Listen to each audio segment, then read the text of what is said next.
Walther's been updating their line to the PDP style and feature set, and that includes their single stack 380. The PK380 is one of the few models we haven't reviewed on this channel, but we do have the new PD380.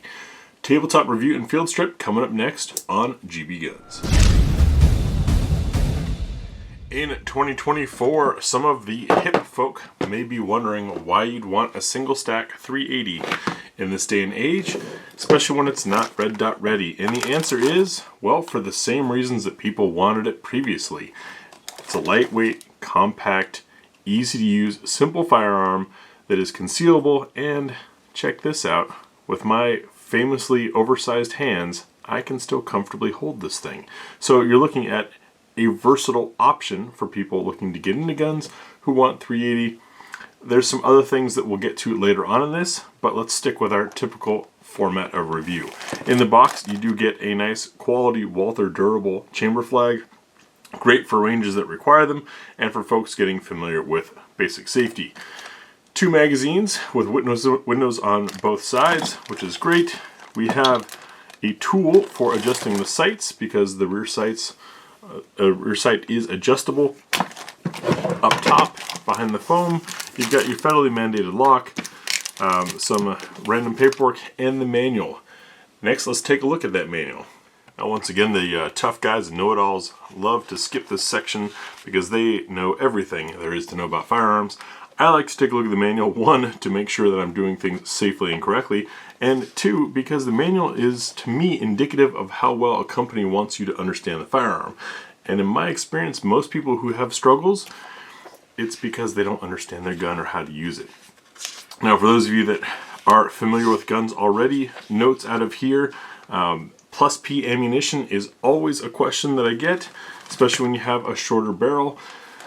That plus P ammunition helps you compensate for a short barrel by getting a little extra velocity. The instructions in here say that to use SAMI spec, which of course would include plus P, and warn that extensive use of plus P ammunition could shorten lifespan or increase maintenance cycles, and so it's giving it okay to use it. And of course, as most sane gun companies, plus P plus not recommended. That's because, well, there really is no standard on plus P plus.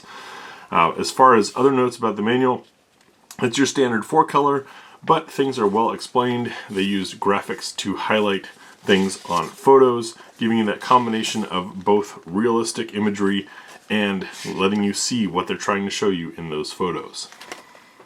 Some of you may be thinking, well, Walther 380 hammer fired, isn't that the PPKS and PPK? Yes, true, from long ago. What you're getting with the PD380 is a much more ergonomic grip.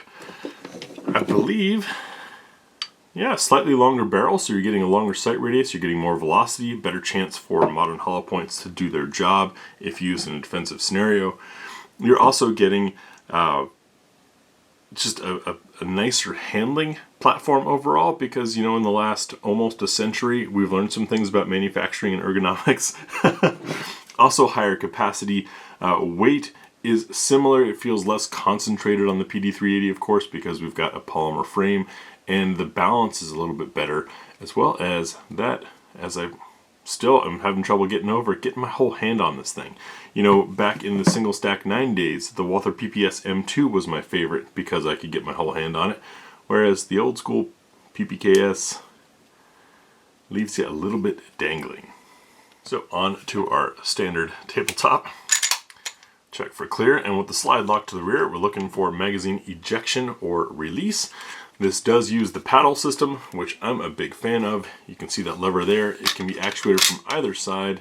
If you got really long thumbs, you could probably do it. But what I like about these is rather than shifting my grip to hit a button, just using my middle finger to hit there. With no pressure on the magazine, you can see we get that wonderful positive ejection that Walther is known for.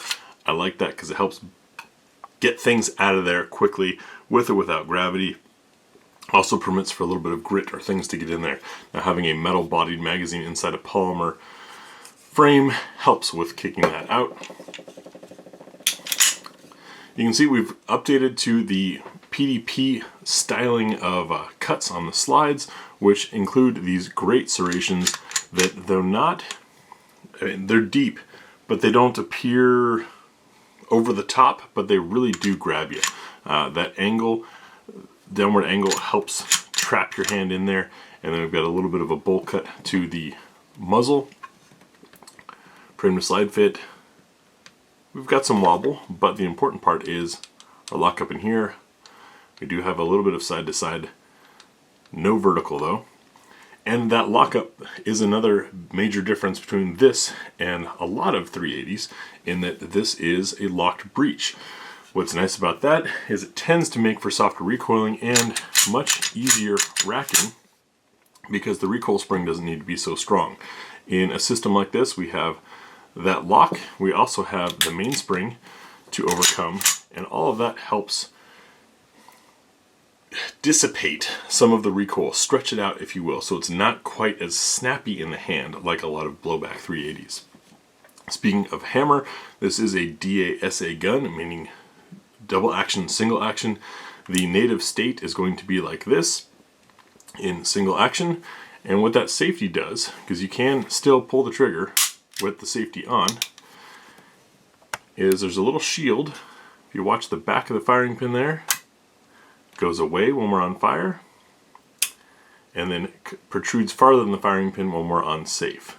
So that lets you still operate the trigger if you want. I would say if you wanted to run this double action first to put it in safe and ease the hammer down just for the heck of it, probably a very safe way to do it. Then when you go on fire, you have double action first pull shot, which is something that I advocate for many people. What that means is your pull of the trigger is going to be arming, then releasing the hammer. It tends to be a longer pull, see our trigger's way out here, and a heavier pull. But on this gun it's pretty smooth. It is heavy. Then the firearm will cycle. You see our trigger is now downward and the hammer is already armed. This is single action. And for single action we have a light take up. Pretty decent break, like all hammer fires, and of course all subsequent shots will be following the same. Our reset is moderate and gives us a little bit of slack before the wall again to break once again. It is not the Walther trigger that people think of when they think Walther crazy competition guns, but it is an appropriate trigger in my opinion for self-defense. Back onto our look at the gun. We've got PD380 labeled on the front there. We do have 2 rail slots, which is nice for attaching a light or laser. No texturing on the front of the trigger guard, but there is this little hook. So if you're of that school of thought that likes to put a support finger up there, you can hook in there. No double undercut of the trigger guard. It is a flat bit, but thanks to this lever, we've got a nice radius in there, and because that lever is metal, that also means we've got a nice smooth surface for sliding the hand in to hold on to very nicely. It is the same texture on the grip that we saw on the PDPs, which really tends to hold nicely. It's not aggressive, not abrasive, you're going to rip your skin off, but it holds you back when you hold the gun. You can also see that we have some slight finger grooves here that are working fairly well for my oversized hands. I'm cool with that. No beveling underneath for the magwell, but we do have this nice tail ledge here. I'm a fan of that for helping to index a magazine on the way in. I tend to hit that and then rock in. And of course the magazine itself has a little bit of a ledge on it for last finger. No interchangeable back straps, but a pretty good shape overall. In the rear we have a little bit of wiggle still. Once again, that wiggle doesn't matter. I show it because people ask about it, but what happens if the slide is 1/10 of a millimeter left or right? Well, your sights are too, so not a big deal. 3-dot sights. And on our other side of the gun, if our camera will focus here, we've got our safety, and of course our magazine release is ambidextrous. No slide lock or release lever on this, keeping it very slim. If you want to lock the slide to the rear, you need an empty magazine, and then you can remove the magazine and it's locked to the rear. And if you want to let it go forward, slingshot, which is what a lot of people are teaching these days, and a lot of people are already comfortable with. Next, we'll field strip the PD380 and take a look inside the gun. Field stripping the PD380 is not complicated. It does require a little more effort than some guns out there these days. We're going to want to check for clear, have the magazine out, and move the selector to safety. Then we've got these nice buttons here, pull down from both sides, and you got to kind of push the slide forward a little bit and it'll come right off. This lets us take a look at the construction inside, and you can see part of where that weight comes from is we've got plenty of steel in there. Pardon the grease and grit. That's the way these things come shipped. It's just part of the assembly process. Normally it's advisable to remove that stuff and give it proper lubrication prior to shooting. We here on the channel sadly abuse our guns by running them straight out of the box because that's a worst case consumer scenario that used to be pretty common. Fortunately, people are learning not to these days, but it's still our protocol, so that's the way we do it. But you can see a little more complicated mechanism because it is a hammer-fired gun. To disassemble the slide, we're going to add some pressure to that spring, pull that out. Itty bitty recoil spring. It is a polymer rod with a standard coil spring on it. And then because it's a Browning action, tap down on the barrel, bring it forward a little bit so that you can pull it out. And we can look inside of our slide. Very clean in there. Not a lot of extras. And you can see our safety plunger sticking out there, as well as the bar that rotates when you activate or deactivate the safety. This white goop that you see on here is a little bit of assembly lube, which is on there. That's totally acceptable. You can wipe it off, but it's probably there to help make sure that you're not scratching up the slide with each operation. One thing I forgot to mention earlier is we do have an external extractor here that will protrude when there's a round in the chamber to serve a little bit as a loaded chamber indicator. Our barrel, nice and clean. You can see we've got a pretty good feed ramp there. And we'll take a look at chamber fit and chamber support. I'm using a round of Liberty Civil Defense here. It is nickel plated and so super shiny. That also helps with corrosion resistance and friction reduction. Drop that into the chamber, listen for a plunk, just like that. And what we're looking for is, does it rotate freely, which it does. And then underneath there, you can see we've got quite a bit that is not supported thanks to the way this is set up. That's important should you be running reloads, which Walther does not recommend, or anything over pressure and the case wants to rupture. It potentially is going to blow out where the case is not supported. So that's something to keep in mind for this gun. With Walther's reputation for quality, I'm not too concerned about it. However, I will not be feeding this thing a steady diet of overpressure rounds, and I will definitely not be using reloads because, well, as a reviewer, that's not very fair to you guys, since reloads aren't the same as factory. Getting this thing back together, while I do that, you'll see it's just the inverse of the disassembly, but I'll tell you about what will be in the range video. You will see absolute first shots through the gun, first time firing it, and here are impressions. While doing that, we'll do full magazine +1 to see how the gun runs fully stuffed. Take it over to the crowd favorite What's for Dinner table to see what the gun eats. While reassembling this, there's one end that is smooth, one end that's got the little ring. You want to put that ring end forward. That's what allows it to compress and protrude. Then we've got our spinner target for sights and trigger control. Do some practical accuracy and give you concluding thoughts. I'm hoping Miss Tia can join me for this one.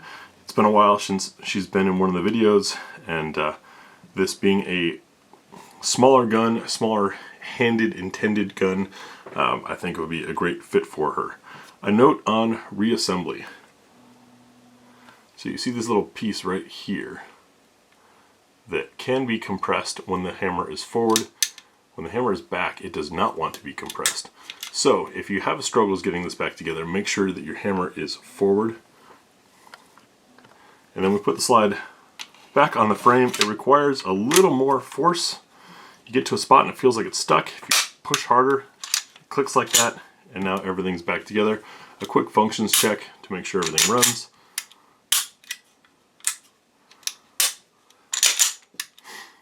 And we're good to go.